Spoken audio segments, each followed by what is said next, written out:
Hello， 大家好，我是阿叔。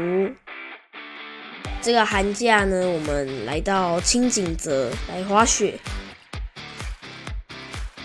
因为我们是住在东京，滑雪前后的空档呢，我们就有去东京附近的2间岩馆。这2间岩馆都是对儿童比较友善的，就是距离比较近。那我们就一起过去看看它到底怎么样吧。首先，我们从品川搭乘横滨方向的电车。虽然外面很冷，但是电车内都是有暖气的。目的地是鹤见市场。出站之后再走下就可以到今天的目的地了。它叫 Bouldering Gym。这间岩馆是很多青少年选手常常爬的地方。它的路线大多都是用地形，距离就真的很近，比较适合小朋友来训练。然后我们这边也有遇到很多从中国来训练的小朋友。那我们来看它的路线吧。第一条是3Q， 它比较特别，它的岩馆的路线难度不是用胶带的颜色来分辨，它的胶带的颜色会和路线石头的颜色是一样，它会直接另外再标它的难度出来。因为我有一点近视，所以在远处没办法直接看到难度，比较痛苦一点。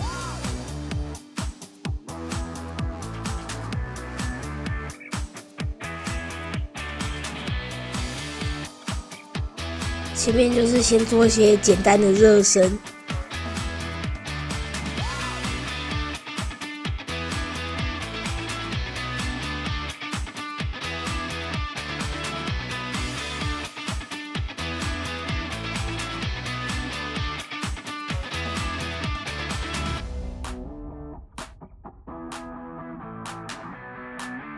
开始在爬2Q 的了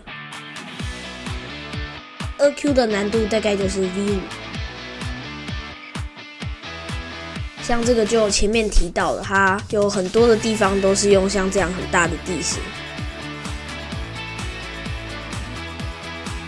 这边原本应该是要动态的，但是我右手直接 gas 动破解。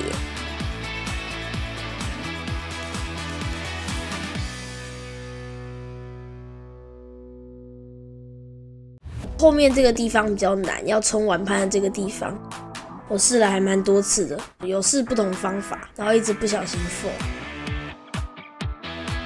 接下来这是1Q， 是比较难的。它虽然它的点也算是蛮好的，但是它甩动幅度很大，所以还是要用很大的指力，不然一定会喷走。像这个地方直接甩出去就不行。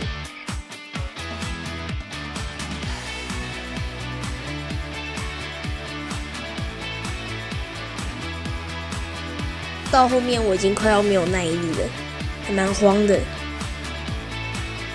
这个地方也是很难扛，玩拍也是差点 fall， 没有控制得很好。接下来这条也是1Q 的，虽然这点很大，但是抓起来手好痛。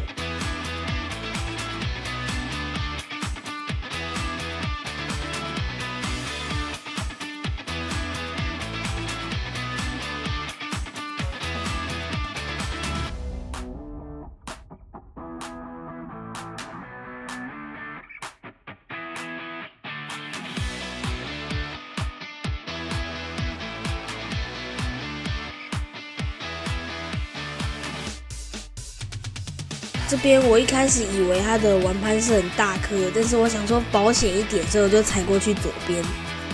那幸好我踩过来左边稳稳的上手，因为它的玩攀真的没有很大，如果直接跳的话应该会 fall。这一条1Q 超级可怕的，因为它的手点和脚点都很烂，它就很薄，但是又不像指力一样，它又是偏 sloper 斜斜的指力。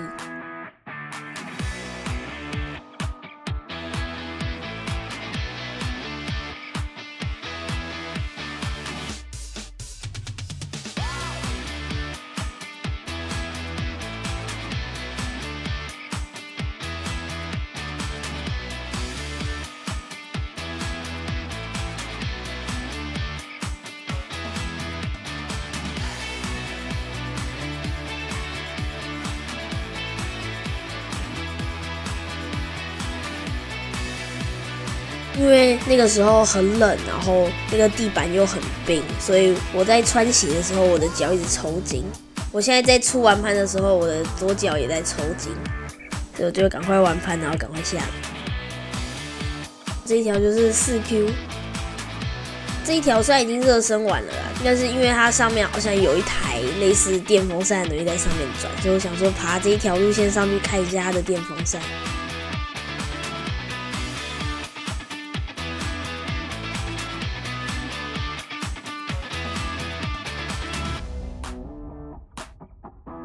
它就是摆一台平常可能家用的电风扇在上面而已，好像是在吹热风出来，可能是暖气吧。这一条就是1Q， 就是直立路线。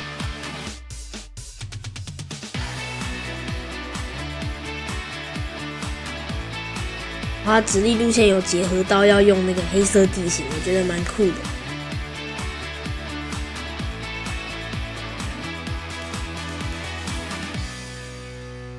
完盘这2颗点，我以为会很烂，但其实还不错。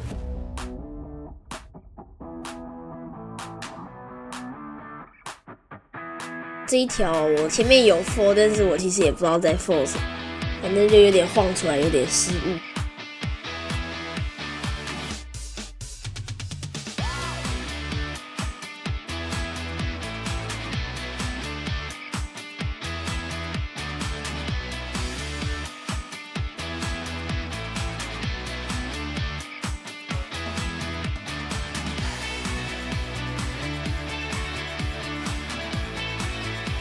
这一条到这边有点卡住了，因为它的手点不是到非常好，所以我有点害怕。但是其实应该直接抓，然后捏起来应该就可以了。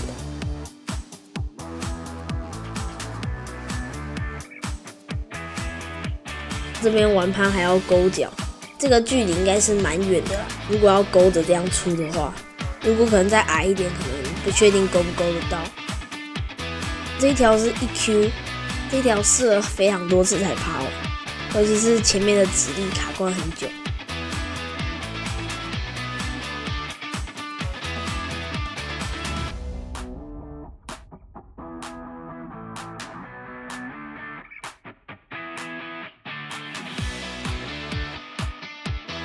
右手这一颗有点在迷惑你，因为它让你不知道要出正抓还是倒拉。因为下周这个严管要办 North Face Cup 的资格赛，所以有很多测试的路线，让你知道你要报哪个阶级。这一条路下总共有3个动态，还蛮特别的，而且还蛮好玩的。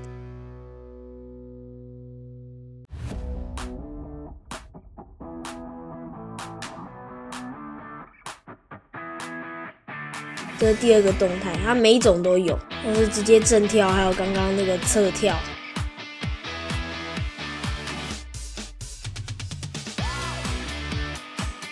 这也是用来测试的路线。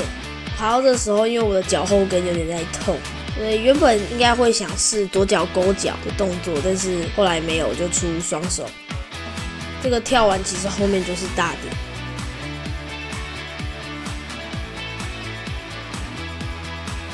这边很酷，它右边有一个超级大的三角柱地形。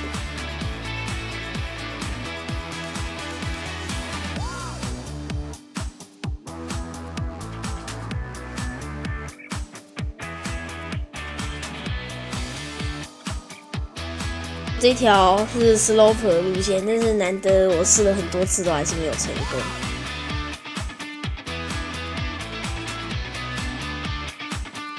这条路线就是完全只有 slope 和直立的沿点而已。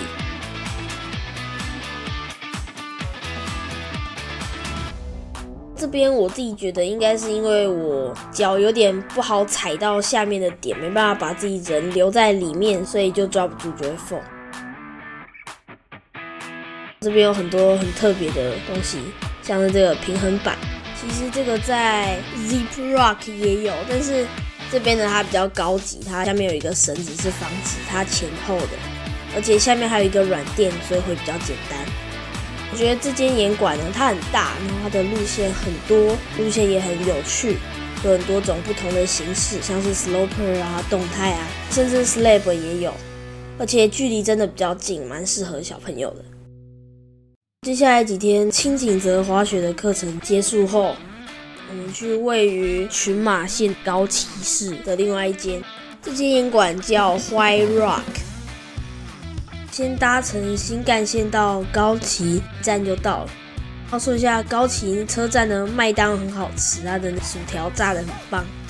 虽然我们找了蛮久才找到，它藏在1楼，如果看它的标识的话，是有点难找到。这间岩馆离车站其实不远，在住宅区的里面。入口是这间建筑物的2楼，里面有很多小朋友在写作业。这边的特色就是它这边是一个安亲班，可以边写作业边攀岩。这个里面刚刚也有很多的人在写作业，还有很多的漫画。它不止里面有漫画，甚至多到连外面也都有放漫画。而这样的环境中，这个岩馆也培养出很多很强的选手。我很羡慕日本小朋友，他们可以这样一边写作业，然后一边攀岩。2楼这边的路线也有很多的 spay wall， 这边的岩点是塞得密密麻麻的。我猜应该是先塞一堆大颗的点地形上去，然后再把剩下小颗的点塞到那些地形中间的缝。这边爬一下 spay wall 热身，原本想说要绕一圈，但是看到上面那一整排的岩点都好烂，然后还没有热起来，所以就退回去了。接下来要到这间岩馆的1楼，因为我们刚刚进来的时候是先上到2楼才进来，所以这边再下去其实是1楼。那1楼的话，这边就是纯粹的攀爬区。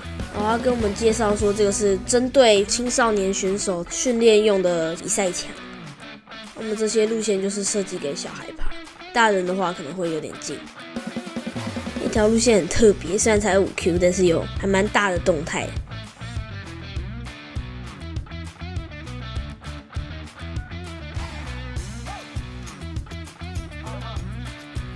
缓攀还可以，没有到很大。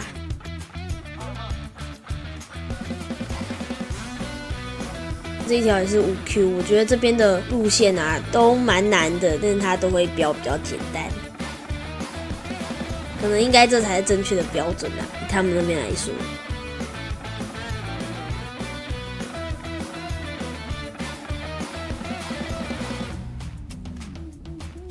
像这个我自己觉得是蛮难的动作啦，但是它标5Q， 只能说那边的小朋友好强哦，他们平常就都在爬这种路线。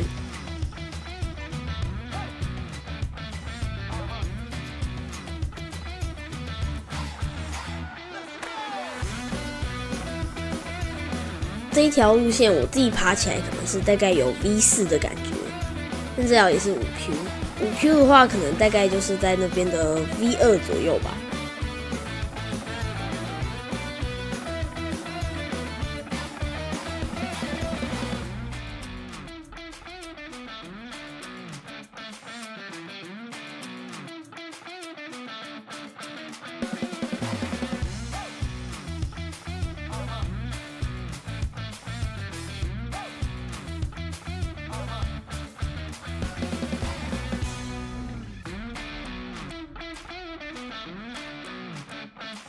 这一条路线是4Q， 这条就开始试的比较多次。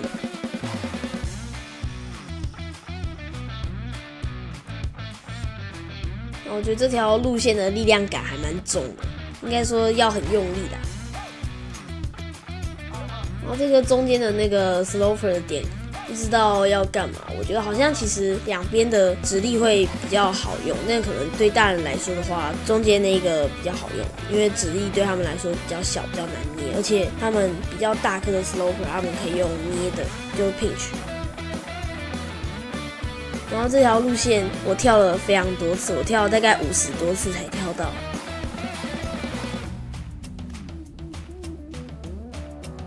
但我就一直觉得说好像可以，但不知道为什么会疯，然后我就一直跳50多次才跳到。不知道后面我就很害怕，我就在后面一直休息，因为我不想再跳一次。虽然再跳一次应该就不会像之前要跳那么久，但是可能还是要跳个3、4次。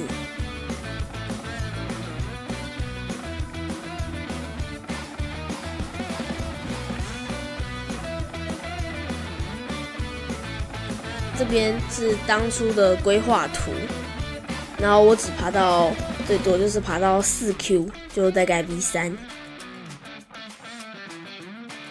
这一条路线呢，我自己是觉得超难的啦。其实我不太确定那个侧墙可不可以用，但是因为反正我都觉得爬不完了，所以我就试试看用侧墙的情况下会怎么样。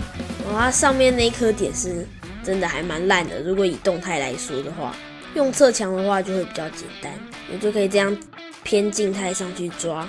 但就算用静态抓，上面那个点还是蛮烂的。然后这边其实已经快 full 了，踩到又觉得好像没办法出手去右边那颗点，就自己先下来。这一条是3Q， 我觉得其实原本是有机会的，但是我一直脚滑，还有我其实从上一个岩馆的时候，脚后跟就开始在痛，然后到这个时候还在痛，所以就放弃了。这一条路线超级用力，那点是都还蛮大的，但是后面这个地方。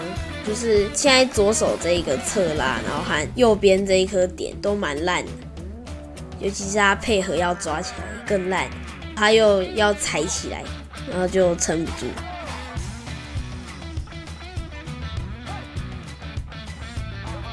但其实我也是有看到有其他小朋友的影片，他也是有把这条爬完。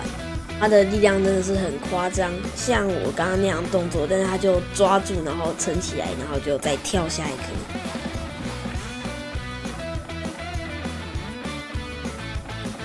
他总共有15条，我总共爬完了只有5条。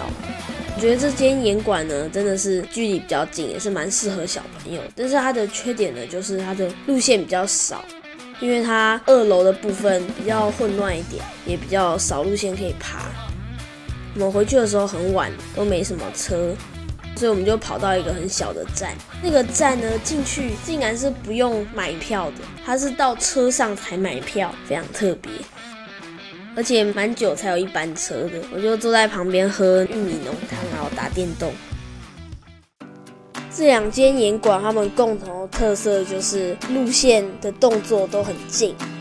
他们不一样的地方呢，就是像是第1间岩馆，它的岩点都是地形或者是比较大颗的岩点。第2间岩馆，它有比赛墙，可以做类似比赛的训练。好，那我们今天的影片就到这边。那如果你喜欢我的影片的话，请不要忘记按赞、订阅、开启小铃铛。那我们下一集再见，大家拜拜。